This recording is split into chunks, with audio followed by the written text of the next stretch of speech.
Mike Tyson made $400 million dollars and ended up $23 million in debt. He had a $2 million bathtub and exotic tigers, but couldn't pay his electricity bill. Meanwhile, a gas station janitor died with $8 million in the bank. Look, you don't have a money problem, you have a brain problem.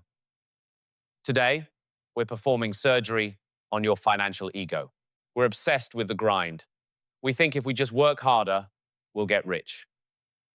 That's a lie sold to you by people who want you to stay on the treadmill. The truth? You are biologically wired to be a peacock. You spend money you don't have, to buy things you don't need, just to impress people you don't even like. You're playing a game of status, while the smart players are playing a game of freedom. One leads to a golden bathtub you can't afford to fill, the other leads to never having to check your bank account again. You think Bill Gates is just a genius? Sure, but he was also a lottery winner. In 1968, he was one of the only kids in the world with access to a computer. His best friend, Kent Evans, was just as smart, but he died in a mountain accident before graduation. One got luck, the other got risk. Success is never 100% skill, and failure is rarely 100% stupidity. Stop worshipping self-made gurus and start respecting the invisible factors. If you don't account for risk, you're just a gambler waiting for the house to win. Getting rich and staying rich are two completely different skills. Building wealth requires taking risks. Staying wealthy requires humility and paranoia. Look at Sam Bankman-Fried. He went from 26 billion to zero because he kept playing the same aggressive game that got him there.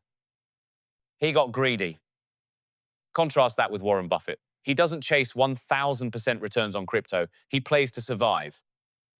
Most of you are so busy trying to make it that you forget to ensure you don't lose it. Look at this guy, Ronald Reed. He wasn't a hedge fund manager, he was a janitor. He didn't have a high-frequency trading bot. He had a don't give a damn attitude toward flexing. While his neighbors were buying new cars, he was quietly buying shares and holding them for 50 years. Wealth is what you don't see. It's the cars you didn't buy and the watches you didn't invest in. Looking rich is easy. Being rich is invisible. Here's the aha moment. Money's greatest value is its ability to give you control over your time. I call it the FU fund. It's the pile of cash that lets you walk away from a toxic boss, a bad relationship, or a landlord who thinks he's a king. If you have zero savings, you are a slave, period. You aren't saving for a rainy day, you are buying the right to say no. The best thing money can buy is not needing more of it. You can keep pretending you're the next Mike Tyson, chasing the high of a flashy life. But remember, Tyson ended up in debt, while the janitor ended up a legend. You either value the opinions of strangers or you value your own freedom. You can't have both. So, drop a comment. What's one status item you bought that you now realize was a total waste? Be honest. I'll be watching.